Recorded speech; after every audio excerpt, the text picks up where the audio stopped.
Hello everyone, आज चाहिँ हामी गोविन्द गुरुकुलमा चाहिँ यहाँ कोरियाको एकदम फेमस ठाउँ जहाँ चाहिँ फिल्म सुटिङ हुने ठाउँतिर ल्याएर आएको छ केटाहरूले। ओ केटा यता हेर न, यो कहाँ अरे?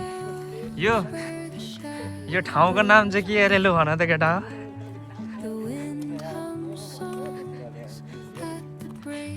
भन न केटा, ठाउँको नामै मलाई पनि थाहा छैन के। ड्रामा फिल्महरू खिच्ने ठाउँ होइन त?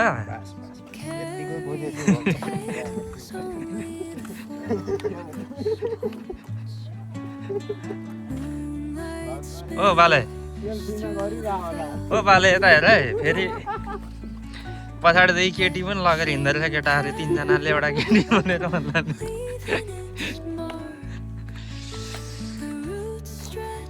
फिल्म खिचेको ठाउँ अरे। कुन फिल्म हो त्यहाँ अगाडि थियो, थिएन त? पढिएन कुन फिल्म खिचेको भनेर। फिल्मको सुटिङ गरेको ठाउँ अरे।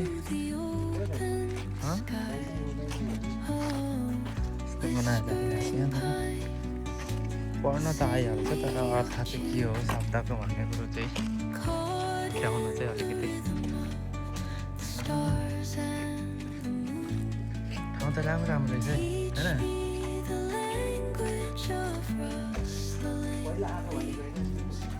म छैन।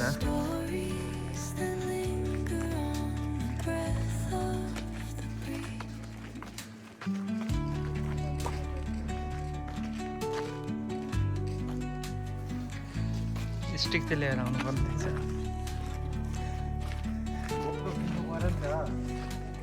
गोप्रोको बाउ हो नि यो हुनलाई त, के गर्नु। अनुहार पनि देखाउ न केटाहरू यार, यसो 17 पो त हो। 16को जमाना जफात भइसकेको छ नि त नि फेरि। खोजी देखाउने हो नि, यो अनुहार नदेखे त भ्यू चाहिँ आउँदैन। यस्तो रहेछ यो।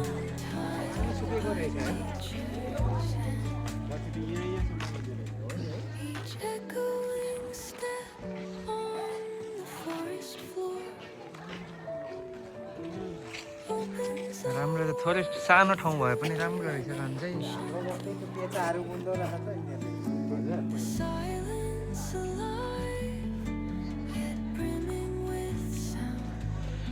अहिले चाहिँ म दक्षिण कोरियाको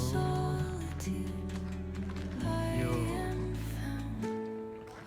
मासान भन्ने ठाउँदेखि लगभग 16-17 किलोमिटर टाढा रहेको यो समुद्रको आसपासै भनौँ न, त्यसैसँग जोडिएको थोरै टापुहरू भएको ठाउँमा आइपुगेको छु।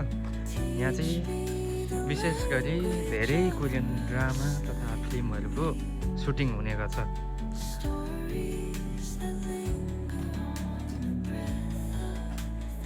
र यो चाहिँ घुम्नको लागि एकदमै फेमस पनि मानिने रहेछ।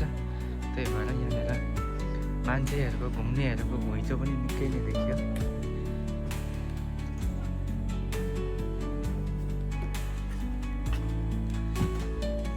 धेरैवटा फिल्महरू अथवा ड्रामाहरूमा यो सिनहरू देख्न सकिन्छ।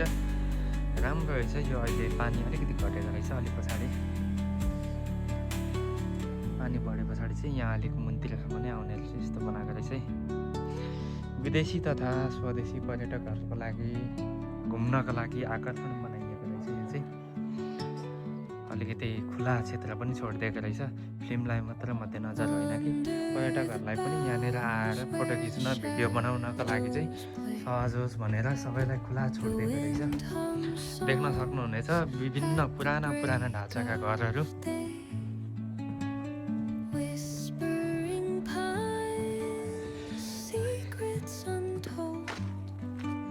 र आज चाहिँ म लगायत मेरा 3 साथी भाइहरू ढुङ्गा उपस्थित भइसकेको छु। र एकजना चाहिँ यहाँ छँदै नै छ, गोविन्द ग्रुपको, हाम्रो गोविन्द ग्रुपको अध्यक्ष पनि हुनुहुन्छ उहाँ। ल यसरी भिडियोहरू मजाले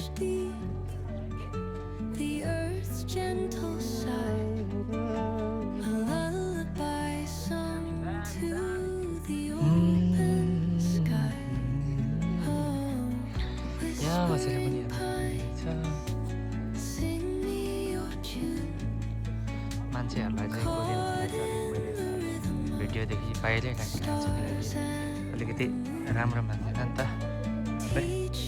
अलिकति अरूको पर्मिसन बिना इजाजत बिना भन्छ नि अनुमति बिना फोटो भिडियोहरू नखिचिदिनुहोस् भनेर उनीहरूले संवेदनशीलै हुन चाहन्छन्। त्यही भएर मैले लगभग टाढादेखि देखिएको अनुहारहरू बाहेक नजिकबाट चाहिँ गरेको छैन। यस्तो रहेछ।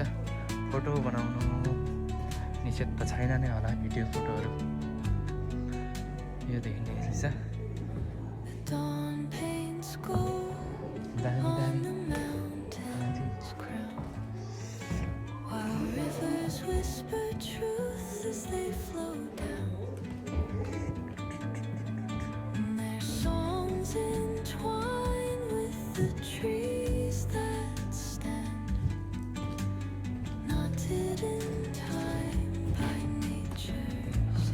माथि 2-3 तलाको घर बनाएको रहेछ।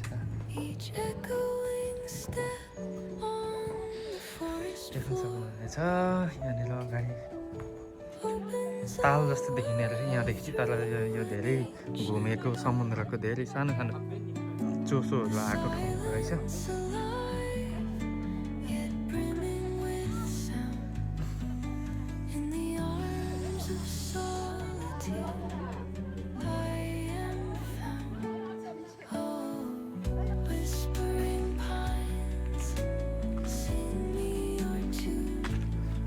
यस्तो रहेछ है।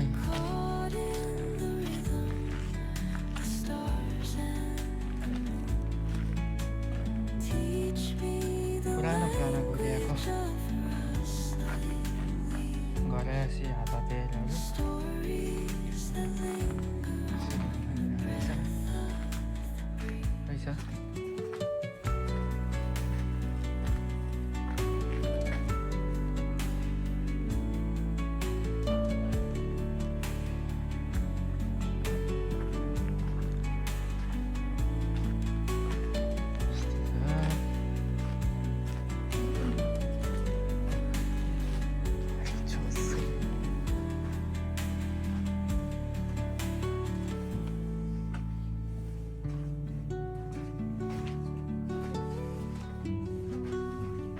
सधैँमा चाहिँ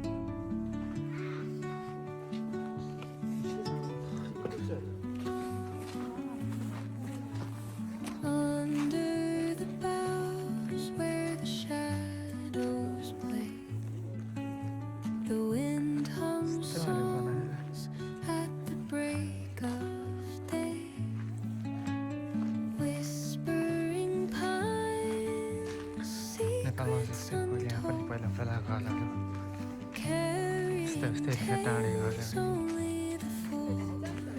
काठको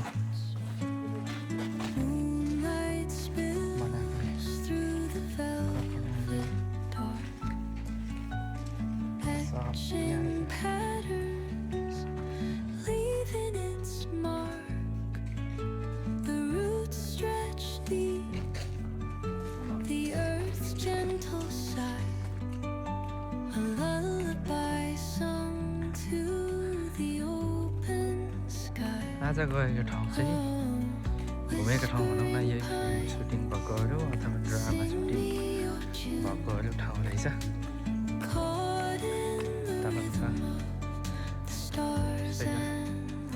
हेलो हेलो सर, छोरा इन्टरभ्यू दिनु पर्यो के? कस्तो लाग्यो आजको यो रमणीय ठाउँ घुमेर? कस्तो अनुभव भयो त? मात्रै? त्योभन्दा अरू केही कमेन्ट्री छैन? केही टिप्पणीहरू छैन? कस्तो लाग्यो त माथि उकालो ओह्रालो हिँड्दाखेरि? मात्रै? हाम्रो उहाँ चाहिँ गोविन्द ग्रुपको अध्यक्ष हुनुहुन्थ्यो। खासै धेरै बोल्न चाहनुहुन्न, छोटो मिठो प्रतिक्रिया दिनुहुन्छ, तर एकदम प्रभावकारी प्रतिक्रिया चाहिँ। फेरि यस्तो हो, फेरि लड्काहरूसँग चाहिँ खासै बोल्नुहुन्न, लड्कीहरूसँग हो भने चाहिँ फेरि 3 रात 3 दिनसम्म चाहिँ नाना स्टप। ल यति भन्दै आजको भ्लग चाहिँ यहीँ विसर्जन गर्न चाहन्छु।